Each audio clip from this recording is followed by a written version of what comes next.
Okay, this is a basic video on how to use a clip-on tuner to tune a violin. So you could, just a second there, I was holding my violin, but you could set the violin down on a table or something, like so. That way you don't have to have amazing violin skills. Then you can get your little clip-on tuner. There's a whole bunch of different brands, they're usually like 10 bucks. Some of them have more features than others, but whatever. I recommend for the violin trying to clip it on the peg, just one of the pegs. I mean, it just needs to pick up the vibrations so you can pretty much clip it anywhere, but that's a good spot for a violin. This one, you just turn it on like that. Obviously, my voice is a B. So we're gonna always tune the A string first, so that's the second string. So sitting on the table, you can pluck it,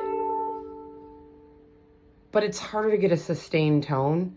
So if you can set it on the table and then just kind of bow, you're looking for it to be right in this blue area, the middle. So on my tuner, if it's this green area on the right, it means it's too high. And if it's on the left, it's red, it's too low. Now, the other problem is if you're tuning a note and it's not saying the letter of the string you're tuning, then it means the string is way off. So then that's a whole other problem. But let's kind of just assume it's right around it saying A. I'm not saying A sharp,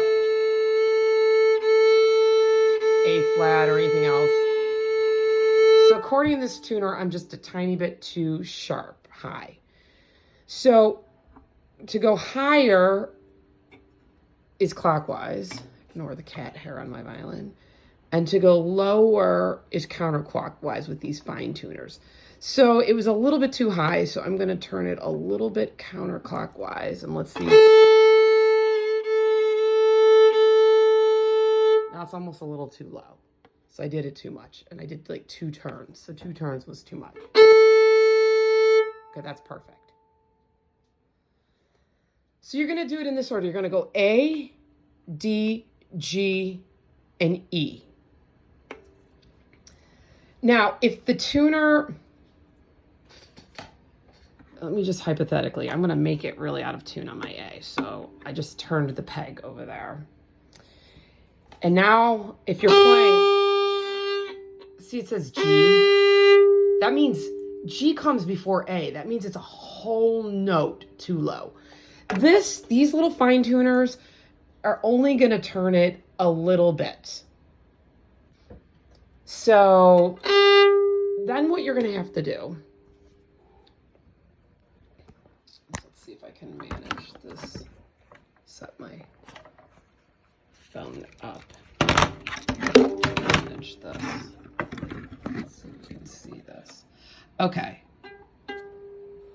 so you're going to have to use the peg up here. Now, let me show you something. If you don't know which peg to use, you can follow the string all the way up into the peg box and then see which one it's attached to. And then you know which one to use if you forget. So the A string is attached to this peg.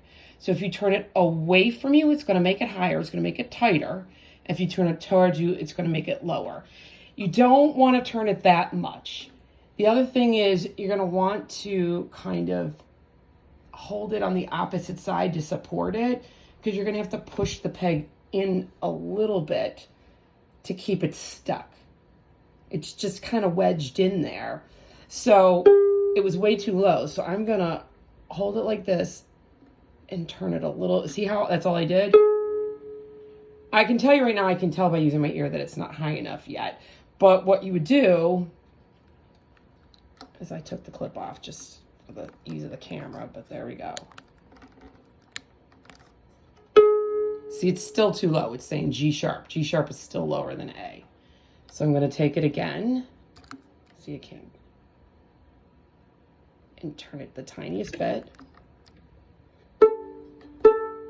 Okay, now it's saying A, but a little bit too sharp. So now I can go back and use the fine tuner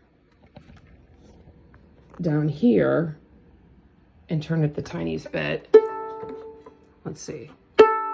Still staying a little bit too sharp, so I'm going to go like that.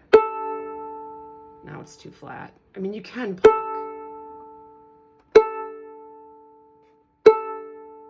See, there, it's good. It was saying B because it was still picking up my voice. They're very sensitive. So that's a pretty easy way to tune.